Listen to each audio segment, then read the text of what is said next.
So இந்த பில்டுக்கு அதாவது இந்த 60,000 ரூபாய்க்குள்ள நீங்க ஒரு எடிட்டிங் பிசி ப்ரொடக்டிவிட்டி பிசி பண்றீங்கன்னா இந்த பில்டுக்கு நான் சஜஸ்ட் பண்ற சிபியு இன்டெலோட 13400F தான். ஸோ இதுக்காக இந்த சிபியு சஜஸ்ட் பண்றேன்னா எதுவும் கிடையாது, பிரைஸ் தான் ரொம்ப முக்கியம். இந்த சிபியோட பிரைசிங் 11,200 இருந்தே கிடைக்கும். நீங்க பிளிப்கார்ட்ல போனாலே அந்த பிரைஸ்ல கிடைக்கும். அதுவே உங்ககிட்ட கார்டு ஆஃபர் போட முடியும்னா உங்களால அண்டர் 10,000 இந்த சிபியு வாங்க முடியும். அண்டர் 10,000 இது ஒரு சூப்பரான வேல்யூ ஃபார் மணி சிபியு. அதாவது உங்களுக்கு 10 கோர் 16 த்ரெட்ஸ் கூட கொடுத்துருக்காங்க. ஸோ இது ஒரு பெஸ்ட் டீல் அண்டர் 10,000. இந்த சிபியூ செலக்ட் பண்றதுக்கான மெயின் ரீசன் நான் சொல்லிட்டேன். எக்ஸ்ட்ராவா இருக்க அந்த 4 கோர்ஸ் அப்புறமா 16 த்ரெட்ஸுக்காக தான் இந்த சிபியூ நான் சஜஸ்ட் பண்றேன். நீங்க கேமிங் பண்ண போறீங்கன்னா இந்த சிபியூ செலக்ட் பண்றது நான் பெஸ்ட் ஐடியான்னு சொல்ல மாட்டேன். எடிட்டிங் ப்ராடக்டிவிட்டி ஒர்க்குக்கு தான் இந்த சிபியூஸ் நல்லா இருக்கும். ஸோ இன்டெல் சைட்ல போனாலே இருக்கிற ஒரு பிரச்சனை என்னன்னா பட்ஜெட்ல நல்ல மதர் போர்ட்ஸ் கிடைக்காது. ஏன்னா நிறைய லிமிடேஷன்ஸோட தான் கொடுப்பாங்க.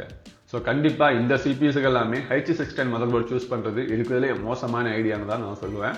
சரியான பவர் டெலிவரி இருக்காது, நம்மளால ரேமை கூட ஒர்க் லாக்கிங் பண்ண முடியாது, நிறைய லிமிடேஷன்ஸ் இருக்கு. ஜிகாபைட்டோட B760 HDDR4 தான். இந்த மதர் போர்டை பத்தி பார்த்தோம்னா கொஞ்சம் பேசிக்கான மதர் போர்டு தான். 8 VRMs PCIe Gen 4 சப்போர்ட் தான் இருக்கு. லேம்ப் ஸ்டார்ட் தான் கொடுத்துருக்காங்க. VRMஸ்க்கு ஹீட் சிங் எதுவுமே கொடுக்கல. நான் சஜஸ்ட் பண்றது உங்களுக்கு 3200 CL16 16GB RAM தான். ஸோ அதுலேயுமே ஒரு ஸ்டிக் தான் சஜஸ்ட் பண்றேன். ஏன்னா அண்டர் 16,000 இப்போதைக்கு பில்ட் பண்ணோம்னா கண்டிப்பா நம்மளால ஒரு ஸ்டிக் தான் சூஸ் பண்ண முடியும்.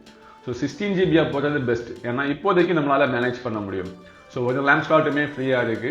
நம்ம லேட்டரா ஒரு காசு வரும்போது ஒரு 2500 இல்லைனா 3000 போட்டு இன்னும் ஒரு 16GB RAM போட்டோம்னா 32GB RAM ஆயிடும். ஸோ அண்டர் 16,000 வரதுனால நம்ம கொஞ்சம் டைட்டான பவர் சப்ளை தான் சூஸ் பண்ணி ஆகணும். இருந்தாலுமே எப்பவும் போல நாம எங்க சேஃப்டியில காம்ப்ரமைஸ் பண்ணக்கூடாது.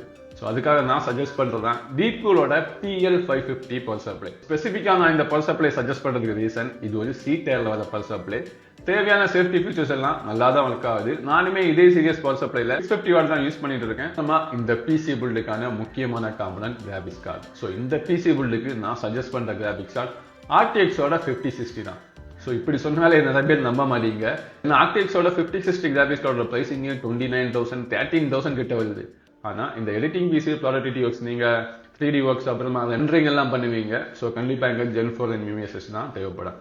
ஸோ 5000க்குள்ள எந்த ஒரு NVMe Gen 4ல பெட்டரா இருக்கு அப்படின்னு கேட்டீங்கன்னா Crucialோட P3+ தான். அதை தான் நானுமே யூஸ் பண்ணிட்டு இருக்கேன். நான் வாங்கின டைம் 4700 rupeesல இருந்துச்சு.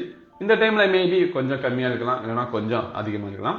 இந்த காமெண்ட்ஸை யூஸ் பண்ணி நீங்க ஒரு பிசி பில்ட் பண்றீங்கன்னா NVIDIAவோட ஸ்டுடியோ டிரைவர்ஸ் யூஸ் பண்ணுங்க. NVIDIAவோட கேமிங் ரெடி டிரைவர்ஸ் யூஸ் பண்ணாதீங்க.